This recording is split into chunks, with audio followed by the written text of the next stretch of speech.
दोस्तों, जय भीम, जय भारत। दोस्तों, महात्मा ज्योतिबा फुले को महात्मा कहाँ से मिली? महात्मा उपाधि कहाँ से मिली उन्हें? आज हम बताते हैं आपको। महात्मा ज्योतिबा फुले का जन्म 1827 ईस्वी में पुणे में हुआ था। 1 वर्ष की अवस्था में ही इनकी माता का निधन हो गया। इनका लालन पालन एक दाई ने किया। इनका परिवार कई पीढ़ी पहले सातारा से पुणे आकर फूलों के गजरे आदि बनाने का काम करने लगा था। इसलिए माली के काम में लगे ये लोग फूले के नाम से जाने जाते थे। ज्योतिबा ने कुछ समय पहले तक मराठी में अध्ययन किया। बीच में पढ़ाई छूट गई और बाद में 21 वर्ष की उम्र में अंग्रेजी की 7वीं कक्षा की पढ़ाई पूरी की। इनका विवाह 1840 में सावित्री बाई से हुआ, जो बाद में स्वयं एक प्रसिद्ध समाज सेवी बनी। दलित व स्त्री शिक्षा के क्षेत्र में दोनों पति पत्नी ने मिलकर काम किया। वह एक कर्मठ और समाज सेवी की भावना रखने वाले व्यक्ति थे। इनका मूल उद्देश्य स्त्रियों को शिक्षा का अधिकार प्रदान करना, बाल विवाह का विरोध, विधवा विवाह का समर्थन करना, फुले समाज की कुप्रथा, अंधश्रद्धा की जाल से समाज को मुक्त करना चाहते थे। अपना संपूर्ण जीवन इन्होंने स्त्रियों को शिक्षा प्रदान कराने में, स्त्रियों को उनके अधिकारों के प्रति जागरूक करने में व्यतीत किया। 19वीं सदी में स्त्रियों को शिक्षा नहीं दी जाती थी। फुले महिलाओं को स्त्री पुरुष भेदभाव से बचाना चाहते थे। उन्होंने कन्याओं के लिए भारत देश की पहली पाठशाला पुणे में बनाई थी। स्त्रियों की तत्कालीन दयनीय स्थिति से फुले बहुत व्याकुल और दुखी रहते थे। इसलिए इन्होंने दृढ़ निश्चय किया कि वे समाज में क्रांतिकारी बदलाव लाकर ही रहेंगे। महात्मा फुले अपनी धर्मपत्नी सावित्रीबाई फुले को स्वयं शिक्षा प्रदान की। सावित्रीबाई फुले भारत की प्रथम महिला अध्यापिका थीं। महात्मा ज्योतिबा फुले एक भारतीय समाज सुधारक, समाज प्रबोधन, विचारक, समाज सेवी, लेखक, दार्शनिक तथा क्रांतिकारी कार्यकर्ता थे। इन्हें महात्मा फुले एवं ज्योतिबा फुले के नाम से भी जाना जाता था।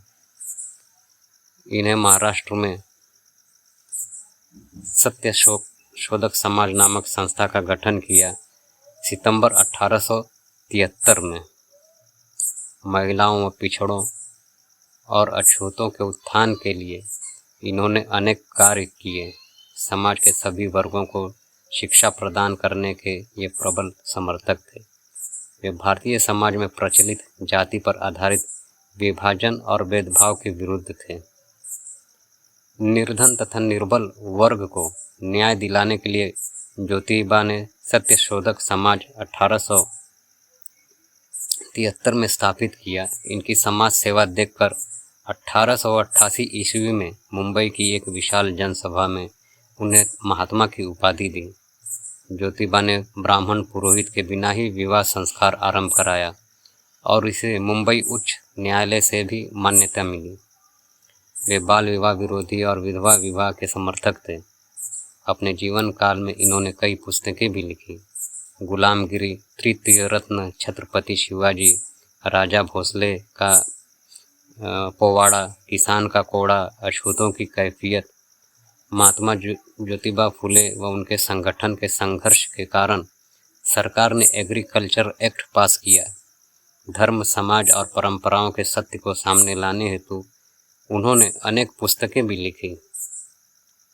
ब्रिटिश सरकार द्वारा उपाधि 1883 में स्त्रियों को शिक्षा प्रदान कराने के महान कार्य के लिए उन्हें तत्कालीन ब्रिटिश भारत सरकार द्वारा स्त्री शिक्षण के आद्यजनक कहकर गौरव किया।